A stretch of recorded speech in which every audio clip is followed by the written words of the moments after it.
বলেন চাচা, কি সমস্যা আপনার? ডাক্তার সাহেব, সমস্যা তো আমার না, সমস্যা তো হইতেছে গিয়ে আপনার। আমার সমস্যা মানে? কি বলতে চাচ্ছেন বুঝাইয়া বলেন। বুঝানোর জন্য তো আসছি। তার আগে আমাকে বলেন তো, প্রেসক্রিপশনের উপরে এটা কি ওষুধ লিখছেন?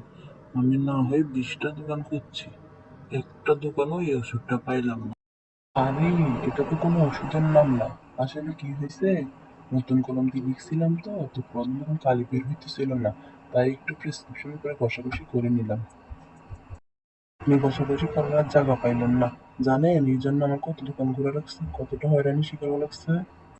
আরে, এটা তো দেখেই বোঝা যাচ্ছে যে এটা ঘষাঘষির দাগ। ধুর মিয়া, এটা ঘষাঘষি? আপনি যে অন্য ওষুধগুলো লিখছেন, ওইগুলো তো ঘষাঘষির মতনই বোঝা যায়। কোনটা ঘষাঘষি, কোনটা ওষুধের নাম কিছুই বোঝা যায় না। মুখ সামনে কথা বলেন। আপনি জানেন আমি কত বড় এমবিবিএস ডাক্তার? এত বড় ডাক্তার আপনি, এত পড়াশোনা করছেন, তো হাতের লেখা এত খারাপ কেন? আপনি জানেন আপনার এই ভুল লেখার জন্য আমার কত বড় ক্ষতি হয়ে গেছে। প্রথমে এক দোকানে গেলাম, বলে এই ওষুধ তো নেই।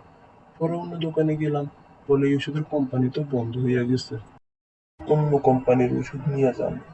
আরেক দোকানদার বলতেছে এই ওষুধ নিতে হলে 200 টাকা এক্সট্রা দেওয়া লাগবে। ভাগ্য ভালো যে আমি অর্ডার দিই নাই। আরেক দোকানদারের কাছে গেলাম, বলে যে ভাই এটা তো ক্যান্সারের ওষুধ। শুনে তো আমার বুক ধড়ফড় করা শুরু করলো, কার আবার ক্যান্সার হইল। আর না পাইলে এখন আসলাম আপনার কাছে। এখন আপনি বলতেছেন এটা ঘষাঘষির ডাক্তার। আপনি এত দোকান ঘুরতে গেছেন কেন? আমার চেম্বারের নিচেই তো ওষুধের দোকান আছে। এটাই তো ডাক্তার সাহেব, আপনারা হইলেন শাকের করাত, যাইতেও কাটবেন আসতেও কাটবেন। প্রথমেই আসলাম 1000 টাকার ভিজিট দিয়ে আপনাকে দেখাইতে, আপনি আমার সাথে ভালো করে কথাই বললেন না, গোছ গোছ করে লিখে দিলেন 5000 টাকার পরীক্ষা।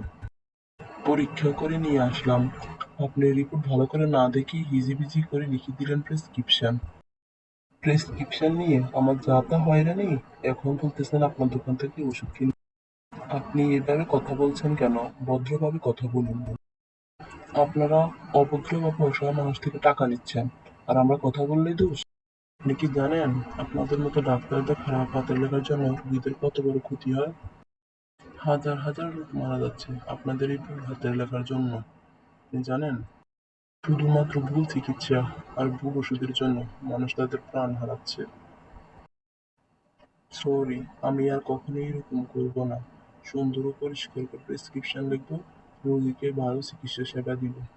বাংলাদেশের সকল ডাক্তারদের উদ্দেশ্যে বলছি, সুন্দর ও পরিষ্কারভাবে প্রেসক্রিপশন লিখবেন, যাতে কোনো রোগী এরকম হয়রানির শিকার আর না হয়।